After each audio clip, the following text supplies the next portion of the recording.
Nós vivemos hoje uma guerra. Na realidade, o que ocorre aí é uma guerra de informação. E existe tantas informações desinformatizantes que se cria uma verdadeira confusão. Com relação, por exemplo, à nutrição, existem tantas informações, essas informações contraditórias entre si, que muitas das vezes a pessoa, para preparar hoje um simples menu, se for utilizar todas as informações, teriam que ter pós-graduação na NASA, porque o negócio ficou muito complicado. Eu quero dizer para vocês que o processo de alimentar-se, viver uma vida saudável, é uma das coisas mais simples que existe nesse mundo. Essa é a razão pela qual nós vamos então destruir alguns mitos. Na quarta-feira nós estaremos então falando do programa de revitalização física e mental que será feito em 13 semanas. Esse é um programa que eu lancei no Canadá em 2006 e tem trazido resultados espetaculares. Pequenas modificações, implementando apenas um hábito por semana, durante 13 semanas nessa trajetória, muito grato. Muitos problemas de saúde vão ficando então ao longo do caminho. Entretanto, existem alguns princípios com relação à saúde, princípios bíblicos e do Espírito de Profecia, que são um pouco diferentes dos outros princípios com relação à saúde que existem por aí. Eu gostaria de lançar os fundamentos nessa nossa meia semana, que vamos estar juntos, falando de algum desses princípios agora pela manhã. Então vamos ter em mente o seguinte, princípio número um, dentro do plano que Deus tem para a nossa saúde, a ênfase não é tratar enfermidades. Nós não tratamos enfermidades. Tem muitas pessoas tratando enfermidades. Nós tratamos o nosso corpo e criamos as condições para que aqueles mecanismos de restauração estabelecidos por Deus possam fazer então o seu trabalho. De vez em quando alguém fala, doutor Silmar, eu estou tratando a minha úlcera já tem 20 anos. Eu falo, parece que ela está muito bem tratada, está com você há 20 anos. Continue tratando dela que ela nunca lhe vai deixar. Então nós não tratamos enfermidades. Nós tratamos de quem? Do nosso corpo. Criamos as condições para que aqueles mecanismos estabelecidos por Deus possam fazer então o seu trabalho. E 9 de cada 10 problemas de saúde poderiam ser resolvidos apenas criando as devidas condições. Número 2, princípio fundamental número 2. Ausência de sintomas não significa ausência de enfermidades. De vez em quando alguém também comenta, doutor Silmar, eu não cuido muito bem da minha saúde, sou um pouco negligente. Mas eu tenho uma saúde de ferro, porque eu não sinto absolutamente nada. E aqui vai a palavra de alerta. Quantas e quantas pessoas nunca sentiram absolutamente nada? E de repente um infarto do miocárdio, de repente um derrame cerebral, sabe por quê?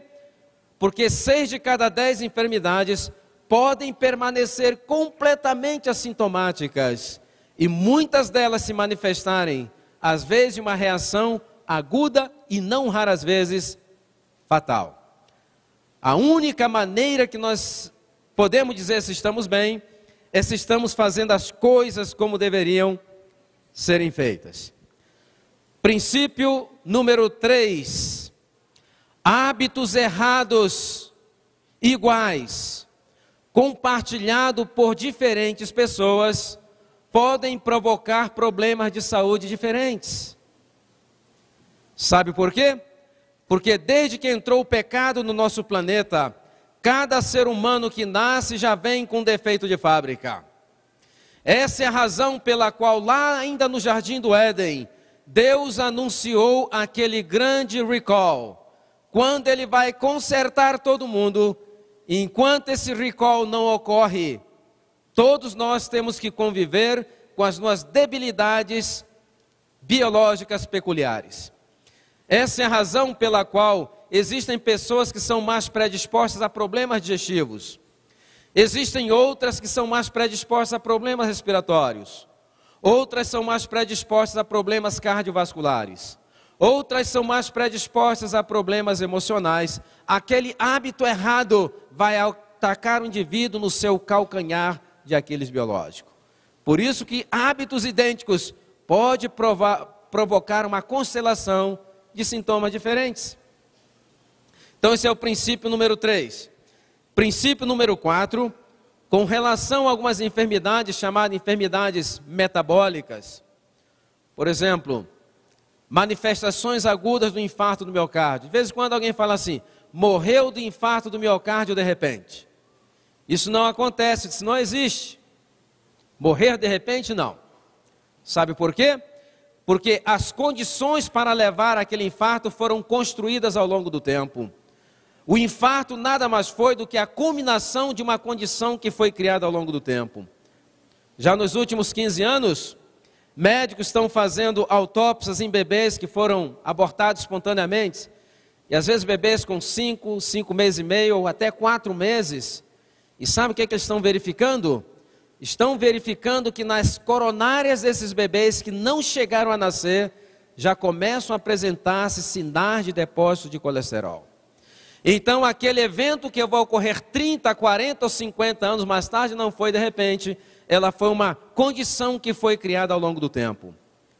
E a nossa finalidade aqui essa semana é reverter essa condição, que provavelmente já deve estar o quê? Já deve estar a caminho.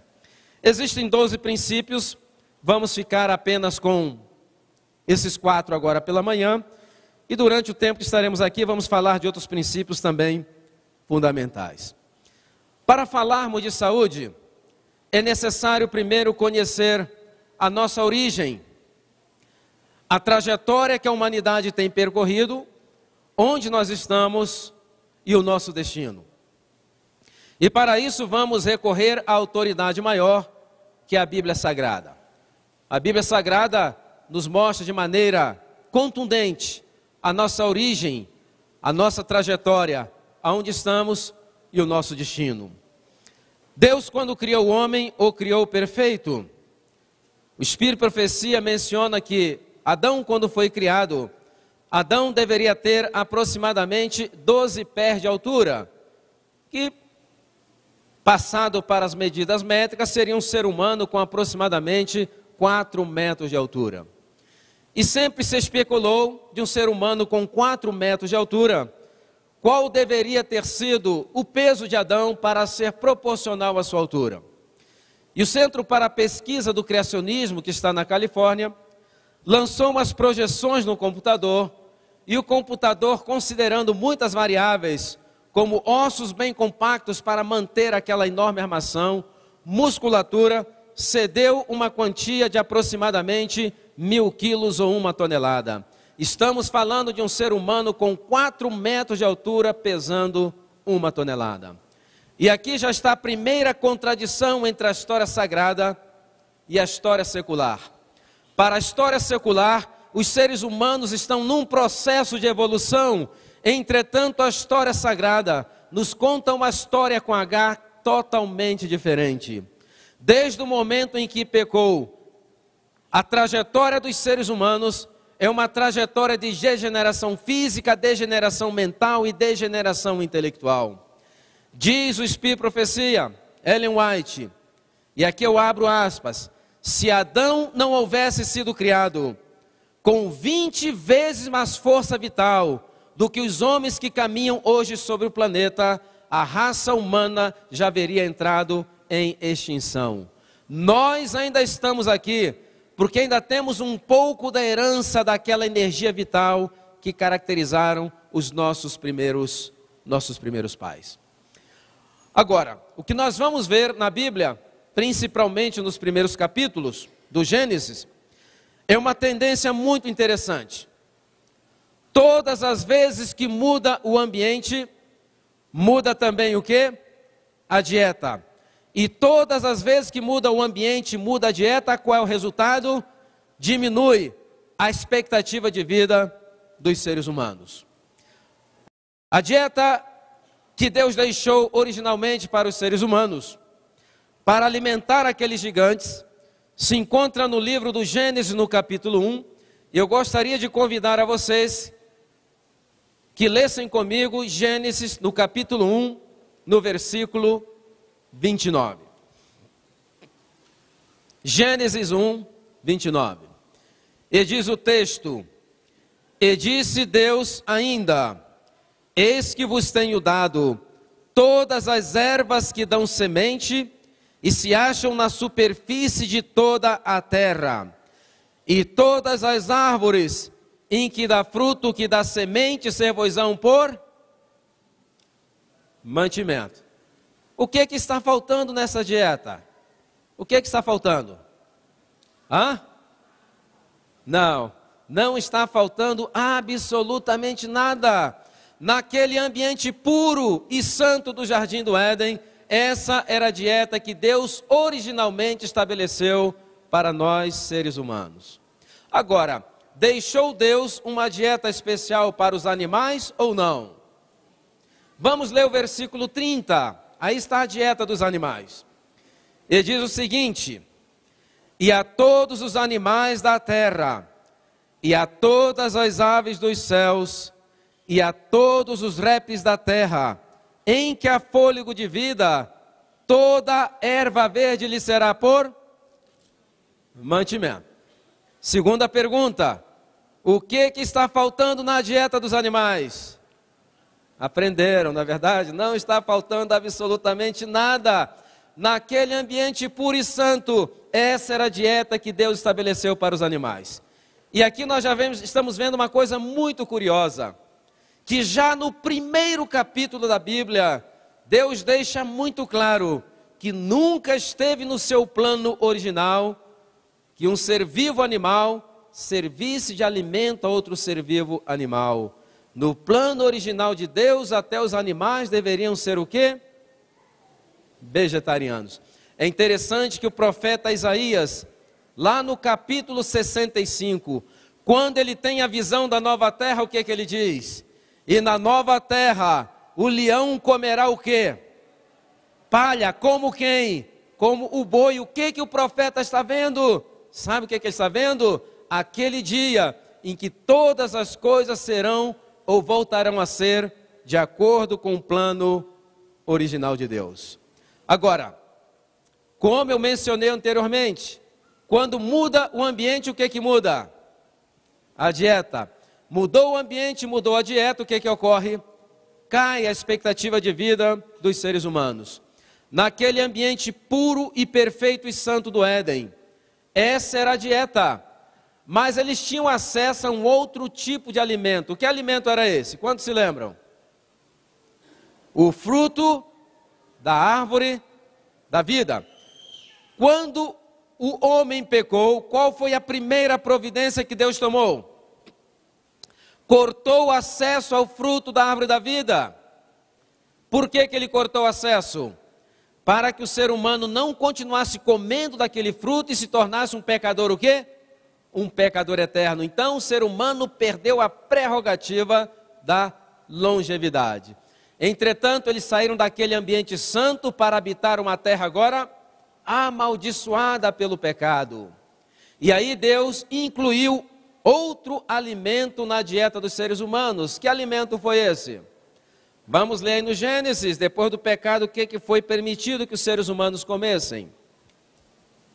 Gênesis no capítulo 3, notem que todas as mudanças normalmente vêm dentro do contexto das consequências do pecado. 17 ao 18, diz o seguinte: E Adão disse: Visto que atendeste a voz da tua mulher, e comeste da árvore que eu te ordenara não comesses, maldita é a terra por tua causa. Em fadigas obterás dela o sustento durante os dias da sua vida. Versículo 18. Ela produzirá também cardos e espinhos, e assim como os animais comerás o quê? A erva do campo. Então, no período edênico, com a dieta original, mas o fruto da árvore da vida, qual deveria ter sido a média de vida dos seres humanos? Eterno. Entretanto, pecou.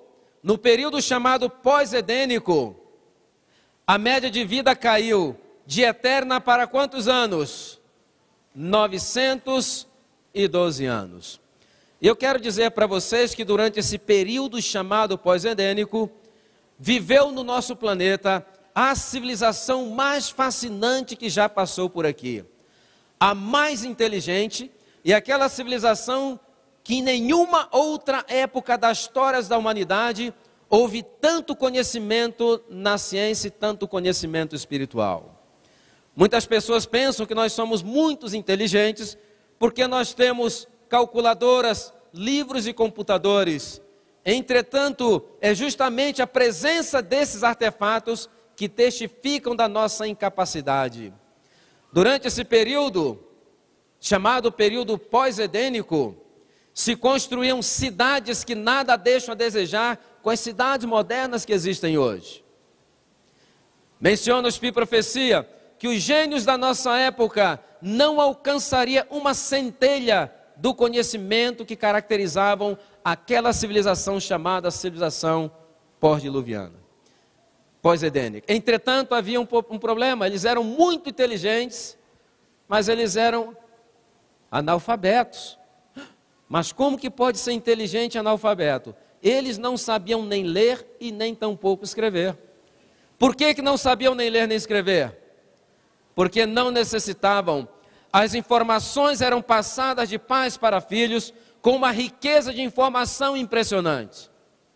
E aqui nós vemos a segunda contradição entre a história secular para a história sagrada.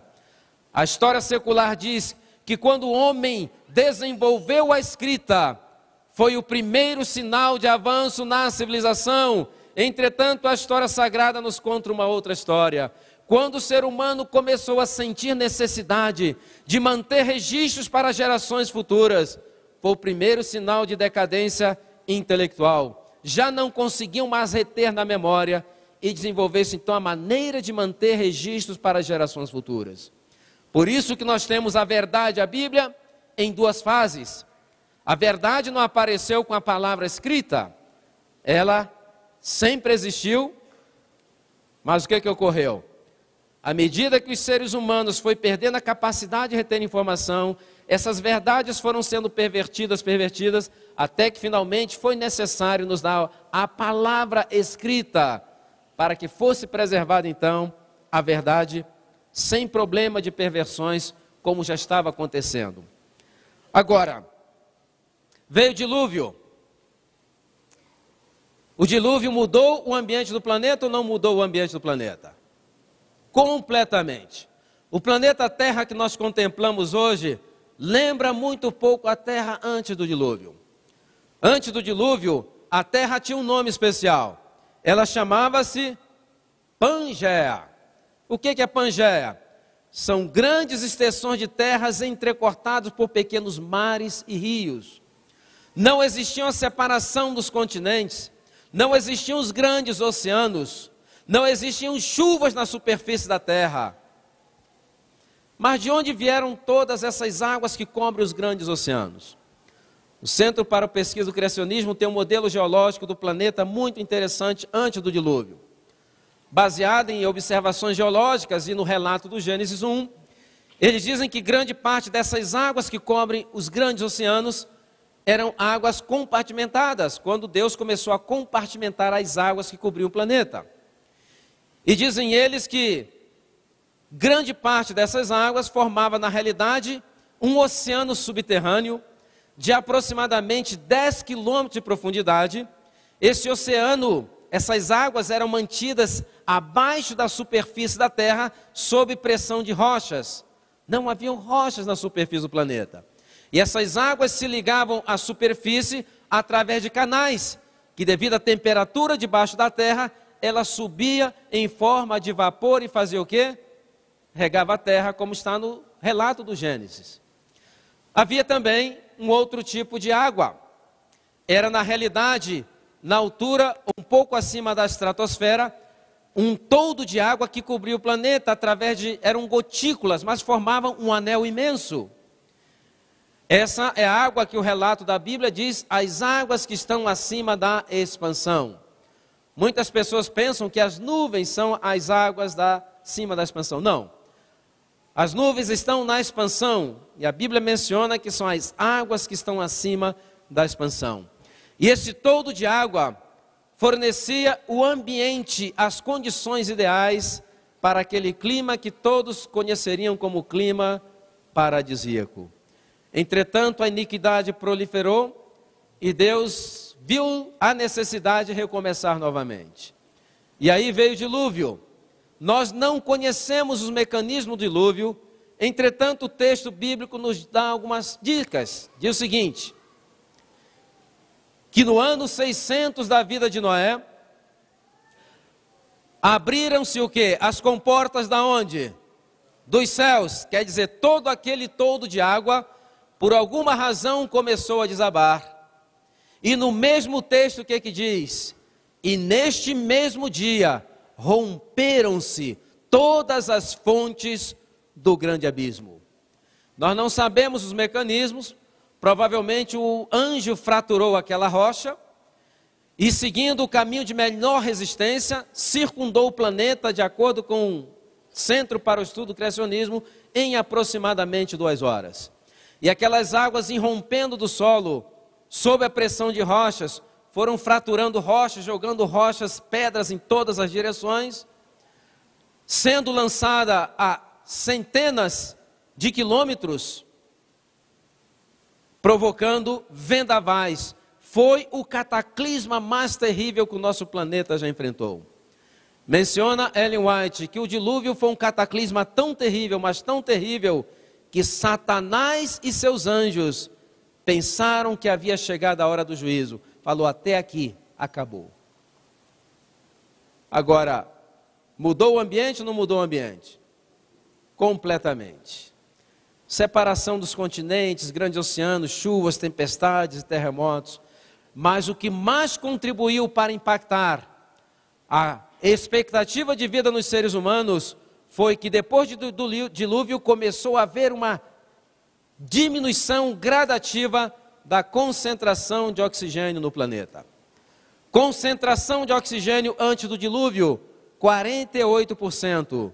Essa concentração de oxigênio foi diminuindo, até chegar hoje a 21% a nível do mar. Se você sobe uma montanha, à medida que você vai subindo, vai diminuindo então a pressão de oxigênio. Agora, qual foi o impacto que teve negativo? Essa diminuição gradativa na concentração de oxigênio nas plantas, nos homens, nos animais. Sabe qual foi? Diminuiu gradativamente a estatura de plantas, de homens, de animais. Essa pressão de oxigênio não permite que hajam animais tão gigantescos como existiam naquela época. Se torna incompatível com a vida. Não permite que existam homens de estaturas tão altas como existiam naquela época. O homem que chegou à estatura mais alta no século XX é um jovem do Illinois, nos Estados Unidos, que viveu na década de 20 aproximadamente. Esse chamava-se Wadlow. Ele chegou à altura de 2,73 metros. Entretanto, Wadlow morreu muito jovem. Por quê? Porque ele tinha muita dificuldade de circulação, principalmente nas extremidades. Essa pressão de oxigênio muda toda a hemodinâmica do coração. E ele tinha que usar umas botas com umas argolas de ferro, que o ajudava a manter o equilíbrio. Entretanto, essas argolas começaram a provocar fricções, e ali provocou uma ferida que gangrenou, e ele morreu então de septicemia, alguns dias mais tarde, na idade de 22 anos. Por quê? Se torna incompatível com a vida. Eu fiz uma pesquisa dos seres humanos que chegaram à estatura acima de 2,30 metros nos últimos 100 anos. E terminei com o Wadlow com 2,73 metros. Sabe qual a média de vida deles? Mais ou menos 35 anos de idade. Por quê? Depois de 2,30 metros começa a se tornar incompatível com a vida, porque o coração, nessa pressão de 21%, não consegue fazer uma perfusão perfeita dos tecidos. Então, à medida que foi diminuindo a concentração de oxigênio, plantas, homens e animais foram diminuindo também o quê? A sua estatura, para serem compatíveis com a vida. O ano passado eu estava numa cidade nos Estados Unidos chamada Richmond, que está na Virgínia. Em Richmond nós estamos ali a 150 quilômetros mais ou menos da capital Washington. E na semana que eu estive lá, um museu chamado Smithsoniano estava inaugurando uma mostra muito interessante. Sabe de quem que era essa mostra? Era a mostra da tataravó da sucuri. Eles encontraram os fósseis de uma serpente gigantesca numas minas de carvão na Colômbia. E aí começaram a levar aqueles fósseis e foram reconstruindo aqueles fósseis. Se você visitar a cidade de Washington e visitar o Museu Smithsoniano, você vai encontrar uma réplica da tataravó da sucuri. 16 metros, 1.200 quilos. Viveu há milhões de anos atrás? Não. Alguns milhares de anos atrás. À medida que foi diminuindo a concentração de oxigênio, eles foram então se adaptando. Recentemente descobriram um fóssil de uma capivara. E acredita-se que deveria ter aproximadamente 800 quilos. Existem fósseis de barata mais ou menos do tamanho da metade desse púlpito. Eu creio que para a dona de casa matar precisava de um fuzil, não é verdade? Existem fósseis de centopeias de 1,5 metro, 2 metros de comprimento. Viveu há milhões de anos atrás? Não, alguns milhares de anos atrás. E à medida que foi diminuindo a concentração de oxigênio, foram então se adaptando. Notem, o nosso problema com o evolucionismo não é um problema de evidências. As evidências são as mesmas. O nosso problema é um problema de quê? De calendário. Eles têm que fazer algum ajuste no calendário porque estão completamente equivocados. Agora, mudou o ambiente, o que é que muda? E agora Deus permitiu que os seres humanos comessem o quê? Carne, finalmente, né? Carne. Agora, na medida que vai mudando o ambiente, vai mudando a alimentação, o que que acontece com a expectativa de vida? Deus, antes do dilúvio, havia estabelecido a expectativa máxima de vida dos seres humanos. Deveriam ser quantos anos? O que que ele disse lá? O meu espírito não contenderá para sempre com os seres humanos, e seus dias serão quantos anos? 120 anos. Existem aqui duas aplicações, que seria o período que Noé pregou a vinda do dilúvio, que não dá exatamente 120 anos, mas é a idade máxima que Deus havia limitado os seres humanos agora. Agora, por que Deus quer limitar cada vez mais a vida? Por que ele chegou aos 120 anos? Será que ele não quer que nós vivemos mais? Claro que sim.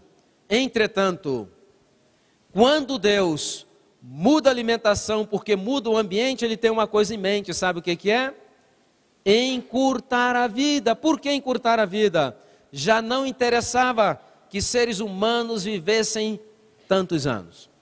Vocês já imaginaram, por exemplo, um assaltante assaltando 800 anos? Você já imaginou um traficante traficando 700 anos? Você já imaginou os seres humanos tendo que conviver com uma maldição de um vício por séculos? Então Deus, quando Ele reduz a vida, Ele limita a iniquidade e diminui o quê? Diminui o sofrimento. Mas Ele havia estabelecido quantos anos? 120 anos. Eu vou fazer uma pergunta. Quantas pessoas vocês conhecem que estão perto ou chegaram aos 120 anos? Quando eu escrevi esse livro, Saúde e Longevidade em 12 Passos, em 2010, eu tinha 10 candidatos aos 120 anos. Desses 10 candidatos, é interessante que 10 eram mulheres. Por que será? Que os homens são mais fortes, mas as mulheres são mais resistentes. Entretanto, desses 10 candidatos, 9 já morreram. Só existe uma japonesa que está com 115 anos e não está com um cara que vai chegar aos 120. Mas por quê? Se Deus estabeleceu 120 anos. Sabe por quê? Porque quando nós nascemos, nós somos brindados, se não tivermos nenhum defeito genético, com essa probabilidade genética de viver até os 120 anos. Entretanto, à medida que vai passando o tempo, nós vamos adquirindo hábitos, e esses hábitos vão drenando da nossa energia vital com uma velocidade tão grande, que a maioria, quando chega aos 40, 50 anos de idade, em termos de energia vital, estão em falência, estão em bancarrota, estão vivendo de pré-datados. Sabe qual é o resultado? Envelhecimento precoce, enfermidades e morte prematura. Isso está em plena harmonia com a ciência hoje. Os cientistas que estudam o processo do envelhecimento, eles também dizem que o ser humano está geneticamente programado para viver até 120 anos, apesar de todo o problema que existe no ambiente. E eles ainda afirmam, sabe o quê? Um ser humano hoje que morre com 90 anos de idade, do ponto de vista genético, deve ser considerada uma morte prematura. Agora, depois do dilúvio, a média de vida caiu para quantos anos? 286 anos, primeiros 300 ou 400 anos depois do dilúvio. E no período israelita, qual era a média de vida? O que diz o Salmo 90, versículo 10? Porque a vida do homem são 70. Então Deus mudou agora, caiu de 120 para 70? Não, Deus não muda. Na realidade, esse salmo, ele é uma lamentação. O salmista, ele estava apavorado com as coisas que estava vendo ao seu redor. No final do salmo, o que ele diz? Porque passa rapidamente e voamos. Ele estava vendo quão rápida se estava tornando o curso da vida humana. Agora, como nós podemos ter certeza disso? Quem foi que escreveu o Salmo 90? Moisés. Quantos anos Moisés viveu? 120 anos. Moisés é um dos últimos registros da Bíblia de um ser humano que alcançou a expectativa máxima estabelecida por Deus. E hoje, estamos vivendo mais, estamos vivendo menos, ou estamos vivendo mais ou menos? Estamos vivendo mais ou menos? Estamos vivendo mais hoje do que se vivia no século passado? Sim? A revista Veja publicou um artigo e diz o seguinte, que em 1930 o brasileiro chegava aos 53, hoje ele chega aos 73. É mentira ou verdade? É uma mistura, nós chamamos isso de manipulação de estatística, porque eles deixam de mencionar duas palavrinhas muito importantes, chamada expectativa média de vida. É verdade que naquela época a média de vida era 53, não significa que a pessoa chegou a 53 tinha um piripá que morria. Significa, sabe o quê? Que havia muita mortalidade infantil. E uma população onde a mortalidade infantil é muito grande, o que ocorre com a média de vida? Entretanto, no século XX, é a história que poucas pessoas contam, quando pela primeira vez os homens da ciência começaram a lançar mãos dos princípios bíblicos de saúde pública. Quais são esses princípios bíblicos de saúde pública? Água tratada, higiene pessoal, saneamento básico. O que ocorreu? Diminuiu drasticamente a mortalidade infantil, e diminuindo a mortalidade infantil, o que ocorre com a média de vida? Ela aumenta. Mas por que normalmente se gostam de manipular muito essas estatísticas? Sabe por quê? Porque o governo pensa o seguinte, bom, se o brasileiro vivia até os 53 anos e agora está vivendo aos 73, para que se aposentar com 55? Não, se aposenta com 65. Na realidade, ele quer que a pessoa se aposente, receba talvez 1 ou 2 cheques, tenha um piripá que morra e já não dê mais gasto aos cofres públicos. Então, essas estatísticas são muito bem manipuladas. Agora, a Organização Mundial da Saúde tem alguns dados mais sérios. E a situação do ser humano hoje, apesar de todas as projeções bonitas que estão fazendo, está totalmente contra aquilo que nós estamos vendo na ciência e na realidade. De acordo com a Organização Mundial da Saúde, nosso planeta tem quantos habitantes? 7 bilhões de habitantes. Morrem todos os anos, de todas as causas, 60 milhões de pessoas no mundo, são 60 milhões de óbitos. Desses 60 milhões de óbitos, de pessoas que morrem, 30 milhões de óbitos ocorrem em seres humanos que não conseguem alcançar 17 anos de idade. A metade das mortes no mundo são em pessoas que não conseguem alcançar 17 anos de idade. Apenas uma pessoa em cada 60 chega aos 65 anos. E apenas uma pessoa em cada 500 chegam aos 80 anos de idade. Estamos vivendo cada vez menos e com uma qualidade de vida miserável. Deus, quando criou o homem, eu mencionei, o criou perfeito. E quando nós lemos o relato da criação, nós vemos uma coisa muito interessante, existe uma lógica ali. Antes de criar os seres humanos, Deus primeiro criou o ambiente perfeito para que aqueles seres humanos pudessem viver. Criou o ambiente perfeito para seres perfeitos e deu uma dieta perfeita. Agora, Ele criou 2 grandes ciclos de restauração. E era o intuito do Criador que quando criasse os seres humanos, houvesse uma interação entre as coisas criadas, para que através disso pudesse ser promovido o quê? A saúde e a vida. Por exemplo, Deus criou o sol. Pode Deus manter o ser humano sem a luz do sol? Não, Ele pode. Deus pode tudo. Entretanto, Ele estabeleceu através de leis naturais que era esse o meio pela qual Ele ajudaria a manter a vida no planeta. E Ele criou então 2 grandes ciclos de restauração. O primeiro ciclo de restauração nós conhecemos na ciência chamada cronobiologia. A cronobiologia é a ciência que estudam esses ritmos, esses fenômenos. Esse primeiro ciclo chama-se ciclo circadiano. O que quer dizer ciclo circadiano? O ciclo circadiano de restauração é um ciclo que ocorre a cada 24 horas. Este ciclo está dividido em 2 fases, a fase clara e a fase escura. Significa que na fase clara ocorre dezenas de fenômenos de restauração que não ocorrem na fase escura, e vice-versa, porque são fenômenos de restauração peculiares a cada fase.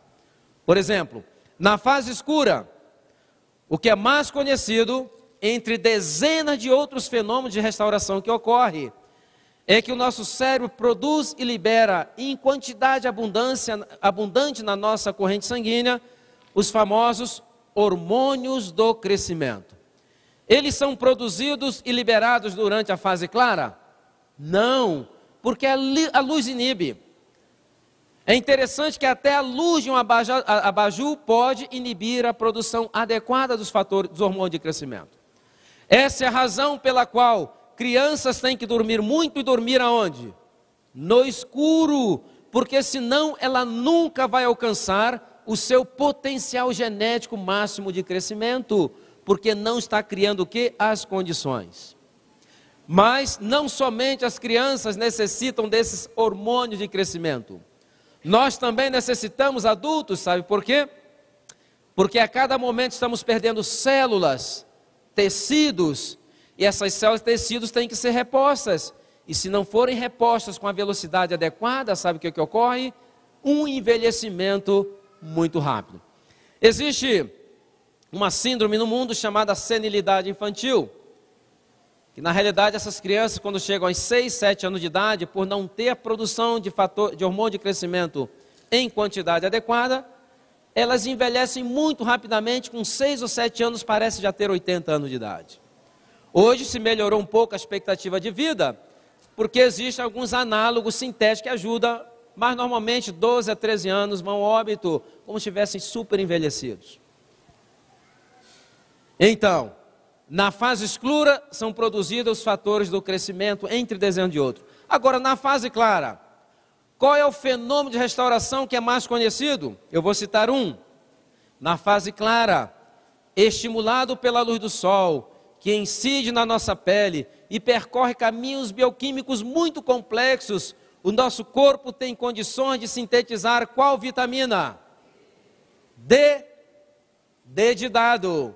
Ela é sintetizada no escuro? Não, porque ela precisa da luz. Então, nesse ciclo de 24 horas chamado circadiano, existem fenômenos que ocorrem durante o dia, ocorrem também fenômenos durante a noite. Agora, qual foi o dia da semana que Deus criou o ciclo de restauração de 24 horas? Qual foi o dia? Não, ainda não. Vamos lá, Gênesis no capítulo 1. Vamos ler que dia foi criado o ciclo de 24 horas. Gênesis capítulo 1, vamos ler dos versículos 16 até o versículo 19. E diz o texto: e fez Deus os 2 grandes luzeiros, o maior para governar o quê? E o menor para governar? E fez também as estrelas, e os colocou no firmamento dos céus para alumiarem a terra, para governarem o dia e a noite, e fazerem separação entre luz e trevas. E viu Deus que será bom, e houve tarde e manhã de qual dia da semana? 4º dia da semana. Então o ciclo de restauração de 24 horas foi criado no 4º dia da semana. Agora, Deus não criou somente um ciclo de restauração.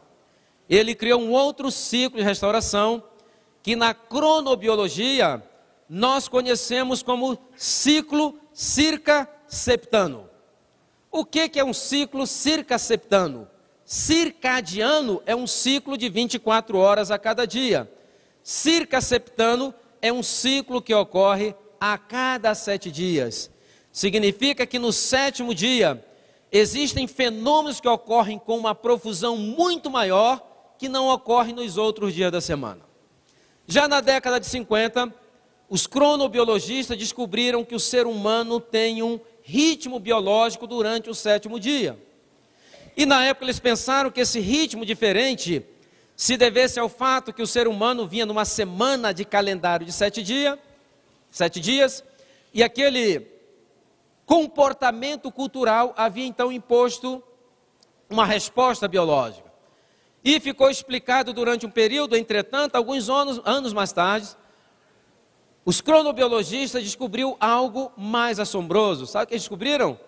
Que esses ritmos não estão presentes somente em seres humanos, estão presentes também em plantas, estão presentes em animais, e jogou-se por terra a teoria da imposição cultural. Eu me lembro que o ano passado eu estive pregando na igreja lá em Cuiabá, e o tema que eu estava falando naquela manhã, o mesmo tema que estou falando para vocês aqui, o sábado na genética dos seres vivos. E à saída, um irmão da igreja me cumprimentou e me disse o seguinte: você me tirou uma grande dúvida. E eu lhe perguntei, mas por quê? Ele então me disse, eu sou engenheiro agrônomo, e disse ele, e eu passei um grande período de meses aqui no interior do estado do Mato Grosso, medindo velocidade de fotossíntese de várias plantas, e eu nunca consegui entender, porque todas as medidas que eu recebia, que eu conseguia nos dias do sábado, eram completamente diferentes das medidas que eu obtinha nos outros dias da semana. E você me tirou a dúvida, sabe por quê? Porque nas horas do sábado, o nosso corpo está num ritmo diferente, um ritmo preparado para receber uma restauração mais completa e mais abundante. Agora, o que ocorre nos seres humanos que já está provado pela ciência? Bom, já se percebeu que o coração do ser humano, quando já chega a sexta-feira à noite para o sábado, existe uma tendência à bradicardia. O que é bradicardia? O coração do ser humano, ele tende a bater mais lentamente. Mas o coração do ser humano descansa ou não descansa? Quando nós morremos? Quando nós dormimos? Sabe quando o coração do ser humano descansa? Ele descansa no intervalo entre um batimento cardíaco e outro batimento cardíaco. Sabe como nós conhecemos esse intervalo em medicina? Repouso do miocárdio. significa que seu coração bater 100 batimentos por minuto, ele vai estar descansando menos do que se bater 60 ou 70 batimentos por minuto. É uma lei da cardiologia. Quando se aumenta a frequência cardíaca, você diminui o quê? O repouso do seu miocárdio. Essa é a razão pela qual já nas horas do sábado existe uma tendência à diminuição da frequência cardíaca. Nas horas do sábado, estimulado pela produção de melatonina que já ocorre à noite, diminuição da frequência cardíaca, existe uma tendência para a diminuição da pressão arterial. Nas horas do sábado, é restaurado o nosso sistema de excreção renal. Vocês sabiam que os rins são os órgãos da juventude? Vocês sabiam que o ser humano envelhece na mesma velocidade que seus rins envelhecem?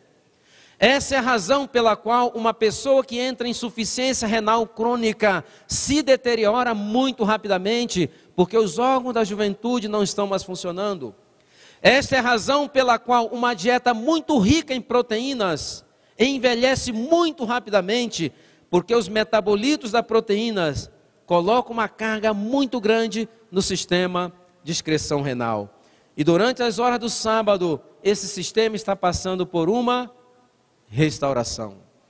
Durante as horas do sábado, está sendo restaurado também a nossa imunocompetência. Esta é a razão pela qual já é protocolo em alguns hospitais no mundo não se fazer nenhum tipo de cirurgia nas horas do sábado, porque já verificaram que aumentam mais os índices de complicações pós-operatórias do que aqueles que são feitos nos outros dias da semana, porque nas horas do sábado as condições estão sendo criadas para nós recebermos de Deus umas bênçãos, as suas bênçãos em profusão. Por isso que já é protocolo em alguns hospitais não se fazerem transplante de órgãos. Esses procedimentos, a não ser que sejam emergentes ou urgentes, e a maioria são. Sabe por quê? Já verificaram que por uma questão até contraditória que eu mencionei anteriormente, existe um maior risco em rejeições de órgão quando são feitos nas horas do sábado. Sabe por quê? Porque nas horas do sábado nós precisamos criar as condições para recebermos com profusão não somente as bênçãos espirituais e também a restauração física. Essa é a razão pela qual Deus quer o seu povo em congregação. Existem coisas que ocorrem na igreja que não ocorrem com a pessoa sozinha. E algumas pessoas me perguntam, será que eu posso ser adventista sem ir na igreja no sábado? Você pode, mas você não vai estar recebendo as bênçãos que Deus estabeleceu para o seu povo em congregação. Por exemplo, quando nós chegamos na igreja, muitas das vezes vencidos pelos embates do dia a dia da semana, estressados ou deprimidos ou tristes, quando chegamos aqui ou na sexta-feira à noite ou no sábado pela manhã, basta um sorriso, um abraço, um aperto de mão, aquele toque, sabe o que ocorre imediatamente? O nosso cérebro começa a reciclar a adrenalina e começa a produzir o quê? A produzir endorfina. O serviço de cântico também desempenha uma parte muito interessante nessa restauração. A boa música tende a reciclar a adrenalina e produzir endorfina. A música não adequada tem um efeito justamente ao contrário. Porque nós estamos o quê? Criando as condições. Entretanto, para nós recebermos essas bênçãos com profusão, nós temos que criar as condições. Como nós vamos criar condições? Por exemplo, não adianta passar a semana tomando café, chimarrão, tererê, e depois esperar que a frequência cardíaca esteja perfeita. Não estamos criando as condições. Graças a Deus, nós como povo adventista não temos grandes problemas. Eu quero convidar a vocês que abram as suas Bíblias no livro de Cantares. Vamos tecer uma consideração sobre um texto e caminhar para a conclusão da mensagem desta manhã. Livro de Cântico dos Cânticos, no capítulo 2, vamos ler apenas um versículo, que é o versículo 15. E o texto diz o seguinte: caçai-me as raposas, as rapozinhas, que devastam os vinhedos, porque as nossas vinhas estão em flor. Para nós entendermos este texto, nós temos que entender que o povo de Israel era um povo cuja economia girava em torno da agricultura. E o vinicultor israelita, quando plantava a sua vinha, ele tinha um cuidado muito especial. Que cuidado era esse? Colocar cerca ao redor da sua vinha. Por que ele colocava cerca? Para que não entrassem as raposas. Mas raposas comem uvas? Não, raposas não comem uvas. Entretanto, não existe lugar melhor do mundo para as raposas brincarem do que dentro de uma vinha, de preferência se estiver bem florida. E o vinicultor israelita colocava as varas da cerca mais próximas uma das outras possíveis. As raposas grandes não conseguiam entrar, mas as raposinhas, espremendo-se entre as varas da cerca, entrava 1, 2, 5, de repente você tinha 10 raposinhas brincando dentro daquela vinha completamente florida. E como que brincam as raposinhas? As raposinhas brincam como as crianças. E como que brincam as crianças? Correndo, pulando, saltando. E certamente no seu correr, pular e saltar na madrugada, resvalavam nas ramas da videira, e as flores da videira são flores muito delicadas. Quando chegava o vinicultor pela manhã, as flores estavam pelo chão. Ele colocava a mão na cabeça, porque sabia que a sua colheita havia sido completamente arruinada. O que Deus está tentando dizer para nós esta manhã? Ele está tentando dizer o seguinte, que nós, como vinicultores da vinha da nossa saúde, da saúde da nossa família e da saúde da igreja, nós sabemos muito bem lidar com as raposas pequenas, mas já faz muito tempo que essa igreja perdeu a habilidade de lidar com as raposinhas, e pode ser que sejam essas raposinhas que estejam destruindo a tua saúde, a saúde da tua família e a saúde da igreja. Eu vou citar aqui 2 exemplos. Se nos oferecem café, o que nós falamos? Supostamente deveríamos falar, não é? Não é perguntar qual a marca, com pouco açúcar, nada disso. Nós falamos o seguinte: eu sou adventista do 7º dia. Eu não tomo café porque o café é um estimulante do sistema nervoso central. A cafeína aumenta a frequência cardíaca, não contribui para o repouso do meu miocárdio. Tem um efeito vasoconstritor, podendo levar à elevação da pressão arterial. Irrita a mucosa do intestino e do estômago. E alguns estudos mais recentes estão relacionando o aumento no índice de consumo de cafeína com aumento também no índice de câncer de pâncreas. Entretanto, o adventista dá uma aula espetacular sobre os perigos da cafeína no café. O problema é que ele comemora com uma Coca-Cola desse tamanho que tem mais cafeína do que o café. Só que o café é uma raposa o quê? E os refrigerantes são? E o que a Bíblia nos está dizendo essa manhã? Caçai essas raposinhas, antes que ela destrua a tua saúde, a saúde da tua família e a saúde da igreja. Um último exemplo. Se nos oferece cigarro, o que nós falamos? Uma pessoa quiser receber um curso como deixar de fumar em 5 dias e meia hora, ofereça um cigarro a um adventista. Ele estufa o peito, que está na praia dele, e ele começa a discorrer de maneira acadêmica sobre os perigos do fumo para o coração, para os pulmões, para as artérias, para os rins. Mas infelizmente, muitos ainda têm lá no cantinho da varanda, ou lá no fundo do quintal, aquele altarzinho. Como se chama aquele altarzinho? Churrasqueira. E alguns ainda fazem como no Antigo Testamento, oferece sacrifício de manhã e de tarde também. Entretanto, quando se prepara carne naquela churrasqueira, à medida que a brasa vai aquecendo e a gordura vai derretendo, ela cai em contato com a brasa e faz aquele ruído bem típico. Como é que é o ruído? O coral do churrasquinho aqui está bem animado, hein? Significa que aquela molécula se desfez em vários subprodutos. Entre esses subprodutos há um altamente carcinogênico que nós conhecemos como benzopireno. 1 quilo de carne produzida dessa maneira pode produzir o equivalente a 5 miligramas de benzopireno, que se faz em forma volátil e volta novamente a pegar na carne. Significa 5 miligramas de benzopireno é a mesma quantidade de benzopireno produzido por 300 cigarros fumados. A única diferença é que o benzopireno ele não vai para os pulmões, mas ele vai para o intestino, aumentando grandemente os riscos de quê? De câncer do cólon. Mas o cigarro é uma raposa o quê? E os churrasquinhos são?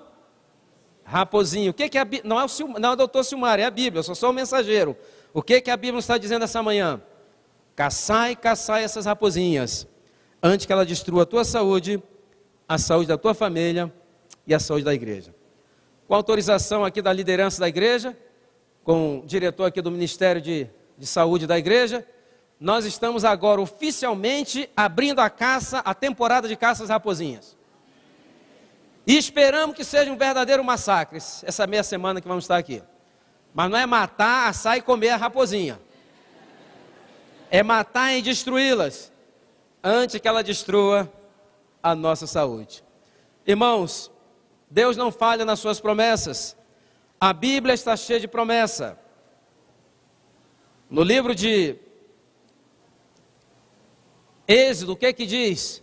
Se esse povo cumprir os meus estatutos e guardar os meus mandamentos, nenhuma enfermidade chegará à sua casa. Nós acreditamos nas promessas de Deus ou achamos que era uma coisa lá para o Israel antigo? Eu gostaria de encerrar a mensagem dessa manhã com um texto da Bíblia que está no livro de Deuteronômio. Entretanto, antes de lermos o texto, eu gostaria de dar rapidamente o contexto.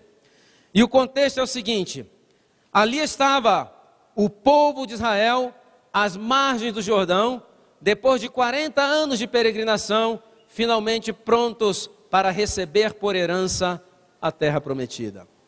Entretanto, antes que tomassem posse da terra prometida, Moisés fez um dos seus últimos discursos. E nesse discurso, ele começou a lembrar a grande misericórdia e o amor que Deus havia demonstrado para aquele povo. E Moisés diz o seguinte: observem as vossas sandálias, 40 anos não se desgastaram. Observem as vossas roupas, 40 anos não se rasgaram. Deus proveu para vós o pão do céu durante 40 anos. E quando tomarem por posse a terra prometida, lembre-se dessas coisas. Eu gostaria de ler Deuteronômio no capítulo 4. Não vamos ler todos os versículos, apenas alguns. E eu vou reparafraseando à medida que nós vamos lendo. E aí concluiremos então a mensagem desta manhã. Deuteronômio capítulo 4, versículo 1. Agora, pois, ó igreja adventista do sétimo dia da Asa Norte, ouve os estatutos e os juízos que eu vos ensino, para os cumprirdes, para que vivais e entreis e possuais a terra que o Senhor, Deus de vossos pais, vos dá. Versículo 6. Guardai-os, pois, e cumpri-os, porque isso será vossa sabedoria e o vosso entendimento perante quem? Perante os vossos vizinhos, perante os vossos companheiros de escola, perante os vossos companheiros de trabalho, que ouvindo todas essas maravilhas que dirão ele, certamente esse povo adventista da igreja da Asa Norte é gente sábia e inteligente. Versículo 7. Pois que grande nação, a que tem a Deus, estão chegados a si como o Senhor nosso Deus, todas as vezes que invocamos. Versículo 8. E que grande nação, a que tenha estatutos e juízos tão justos, como toda esta lei que hoje vos proponho. Versículo 9. Tão somente, guarda-te a ti mesmo, e guarda bem a tua alma, que não te esqueças daquelas coisas que os teus olhos têm visto, e se não se apartem do teu coração todos os dias da tua vida, e as farás saber a quem? As farás saber aos teus filhos e aos filhos dos teus filhos. Versículo 40 e último. Guarda, pois, os seus estatutos e os seus mandamentos que te ordeno hoje, para que te vá bem a ti e a teus filhos depois de ti, para que se prolongues os dias na terra que o Senhor teu Deus te dá para todo sempre. Amém? Que Deus abençoe abundantemente.